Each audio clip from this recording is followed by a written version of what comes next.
ចប់ពីការប្រកួតនេះទៅក៏ទៅចូលរួមអបអរសាទរផងដែរឥឡូវយើងមកទស្សនាការប្រកួតឱកាសដំបូងមកថាទប់បានល្អមកលើកដៃសំទោសដល់រតនាផងដែរឆាបមកវិញពីវិសាលទៅវិសាលបោះកន្លែងយើងមិនឲ្យមកជើងឆ្វេងអត់ចំទីទេបាទកីឡាករលេខ12របស់ពេជ្ររដ្ឋាបាទគឺកីឡាករហួតសោភ័ណ្ឌបាទហើយចប់ពីអន្តរិកវាស្មៅយើងក៏ក្រុងរៀបចំការប្រកួតអុយ18 futsal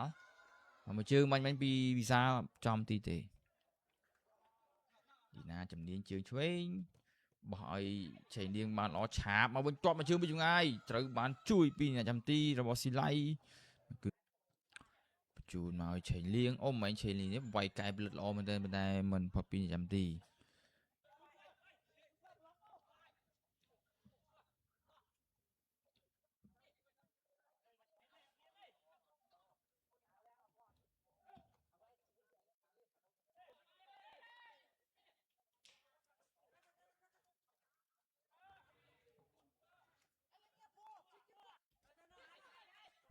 បានលេងឡើងវិញពីពេទ្យរដ្ឋាបញ្ជូនបានល្អទៅវិសាល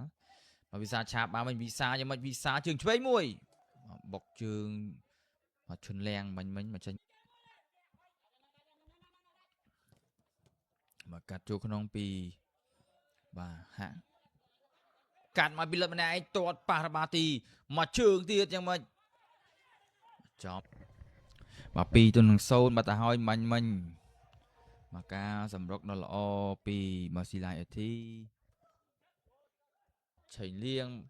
ទប់បានល្អទេមកវិញពីគឹមហាក់បញ្ជូនមកវិសាកាត់ចូលក្នុងមួយតូចបែបនេះបាទញ៉ែចុះញ៉ាឡើងរទ្ធីតូបុកបកោទីឡងចេញមកវិញបាទសម្រុកមកវិញហើយពីមកពេជ្ររដ្ឋាកັບមួយសិនពីគឹមហាក់សុថាត់បញ្ជូនមកឲ្យកីឡាករលេខ28សុទ្ធចូលទីល្អមែនទែនបាទលេខ28របស់ពេទ្យរដ្ឋាគឺរិទ្ធចំណាន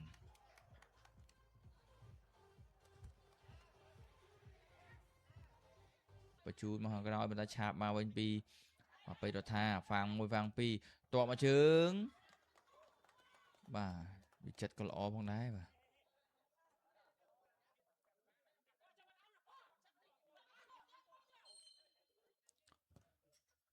តបមកជើងពេជ្ររដ្ឋា